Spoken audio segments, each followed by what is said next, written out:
L'affaire avait ému la France entière. Il y a tout juste un an, Justine Vérac, maman d'un petit garçon de 2 ans, avait disparu dans la nuit du 22 au 23 octobre alors qu'elle sortait d'une discothèque.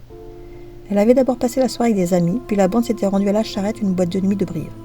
Mais Justine, qui avait bu quelques verres et qui ne se sentait pas très bien, a décidé d'aller se reposer dans son véhicule.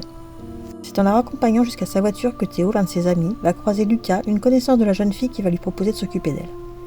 Théo, qui a pris soin de prendre les coordonnées de ce copain de Justine, lui enverra même des messages dans la nuit le lendemain car il s'inquiétait de son silence.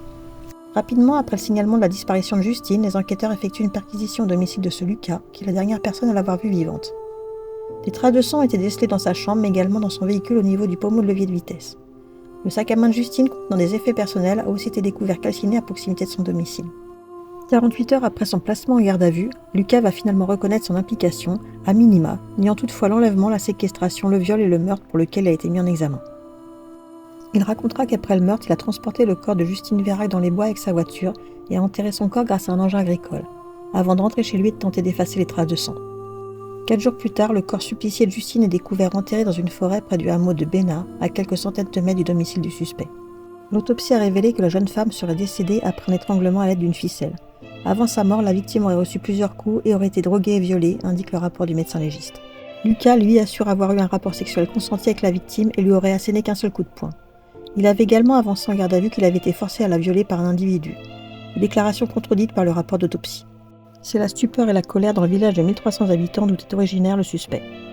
Très intégré, Lucas, 21 ans, tout juste diplômé d'un lycée agricole, vient de commencer sa carrière d'agriculteur dans la ferme familiale. Il voit ses proches, sort régulièrement et joue au foot dans l'équipe locale. Il s'est même rendu dimanche au match disputé par son équipe, quelques heures après la disparition de Justine. Certains le décrivent comme un garçon gentil et jovial, quand d'autres le qualifient de sanguin, turbulent et impulsif. Il a fait l'objet d'un contrôle judiciaire dans le cadre d'une information ouverte pour l'incendie d'un hangar agricole survenu il y a 2 ans. Une reconstitution des faits s'est déroulée ce mercredi 25 octobre. Elle était très attendue par les enquêteurs pour démontrer les incohérences des déclarations de Lucas, avec les indices recueillis et les analyses scientifiques. Une opération judiciaire qui s'est déroulée en 3 temps, dans la maison de Lucas, dans le pot à proximité, puis à l'endroit où le corps de la jeune maman a été retrouvé. Mais le suspect a fait valoir son droit au silence tout au long de cette longue nuit de reconstitution.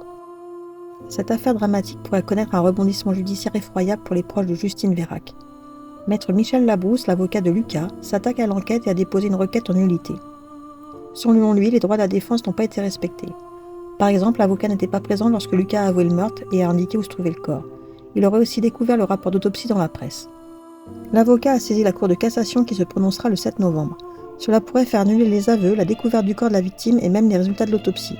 Lucas pourrait donc être libéré ces prochaines semaines si cette dernière donne raison à son avocat. Espérons qu'il n'en soit rien et que le meurtrier de Justine passe un long moment en prison.